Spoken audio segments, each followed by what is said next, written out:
Good afternoon, everybody. Sorry I can't be there today. Instead, we will talk about the nitrogen cycle through this video. So we're going to talk about the nitrogen cycle. I want you to take some notes as well, whatever you think is important, maybe the different processes that we talk about. And then there's a video at the end that we'll watch together. So nitrogen cycle. Two objectives for what we want to accomplish today.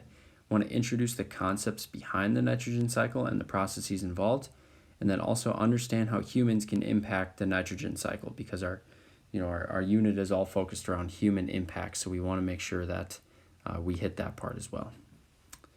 So what is nitrogen? Why do we care about nitrogen? Nitrogen is an essential nutrient for plants and animals. It is an extremely important part of our own DNA, the building blocks, the protein that makes up our DNA. So we need nitrogen. And nitrogen is actually the most abundant gas in our atmosphere at 78%. So oxygen, the one we breathe, obviously, right there, 21%. And then you can see a couple other examples down here of some smaller ones. So some CO2, and then basically every other gas put together is down there. So nitrogen is by far the most abundant in our atmosphere. All right, the tricky part is that we need to get nitrogen into our systems, but we can't get it just by breathing in like we can oxygen.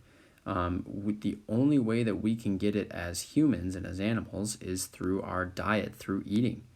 So living things like plants, however, can absorb nitrogen through the roots in the soil. So the plants have some microorganisms around and on their roots that allow them to actually consume and absorb that nitrogen. However, through this entire nitrogen cycle process, there's some forms of nitrogen that are easier to deal with than others. So the key component here is bacteria. You're going to hear that a lot throughout this presentation, the importance of bacteria in the nitrogen cycle. So bacteria in soil converts nitrogen, so nitrogen gas, N2, to ammonia, NH3, which is actually toxic for plants and animals. So this bacteria takes the nitrogen and turns it into ammonia, which is toxic and not good for us. We can't consume it, plants can't consume it. This process is called ammonification because it turns nitrogen into ammonia. So it's becoming ammonified, if you will. It's ammonification. So you're probably thinking, well, that's not very helpful. Why do we even care about that? Well, there's more bacteria, or a different type of bacteria in the soil, that will convert us from ammonia to a nitrate, NO3, which plants can absorb through the roots in their soil. So it changes. We go from N2 to that ammonia, which is right here, NH3. And now we get over to nitrates, which are NO3. And plants can store the nitrates within their DNA and proteins and pass it along to animals when eaten, or to the ground when they decompose. So we get ours from eating plants and other animals that have nitrates within them. That's the only way that we can consume those nitrates, so our DNA and our proteins can use it. The other piece of this is that when they decompose, so when animals die and they decompose on the ground, that returns these nitrates to the soil, which plants can then reabsorb, and so on and so forth.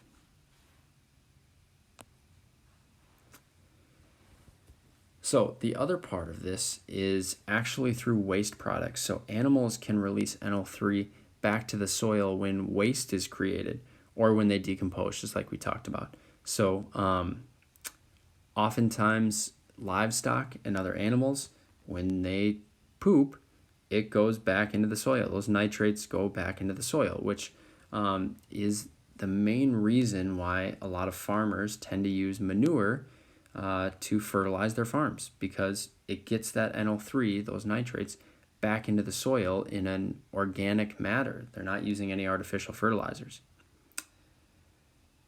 So that waste, like I said, puts NO3 back into the environment within soil or water. Something also to mention is that when we have an animal that poops or we use that manure to fertilize our farms, it can actually get caught up in the water, which we will talk about here in a second. So then we have more bacteria that are able to take these NO3 molecules and convert them back to N2, which is that nitrogen gas, and then it's released back into the atmosphere. So this process is called denitrification. So back here with the NH3 to the nitrates, this is called nitrification because it's turning it into a nitrate. And then right here, this is denitrification because it is doing the opposite. It's taking that nitrate away. So we call that denitrification. And then we get that N2 back into the atmosphere, and the cycle moves on and goes on and can continue in a cyclical pattern. Okay, so how do humans play a role in this? Well, excess manure, just like excess of anything is bad, excess of manure is no different. So manure used to fertilize farms, human sewage, or chemical fertilizers all add excess nitrogen to the soil and the water, and that begins this process called eutrophication, which we'll talk about here in the next couple slides.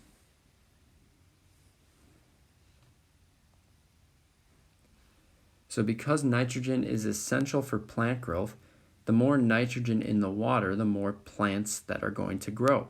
So this causes an excess of plant growth, such as algae blooms or algal blooms. So we have little microscopic algae here in this pond, but if we have too much fertilizer or too much nitrogen, then the algae is going to spin out of control and go crazy. So eventually these algae and these plants die, which then causes bacteria to take over and decompose them. So why is that significant for us? Because when the bacteria consumes those plants and starts to decompose them, it uses up oxygen. So that takes the dissolved oxygen out of the water, leading to what we call a dead zone. So fish aren't able to survive in that pond or that lake, or even down here, the Gulf of Mexico. A bunch of fish can't survive there because all of this water that's come down from the Mississippi that's entered in here has caused a dead zone in here because we have tons of nitrates that are found in this water.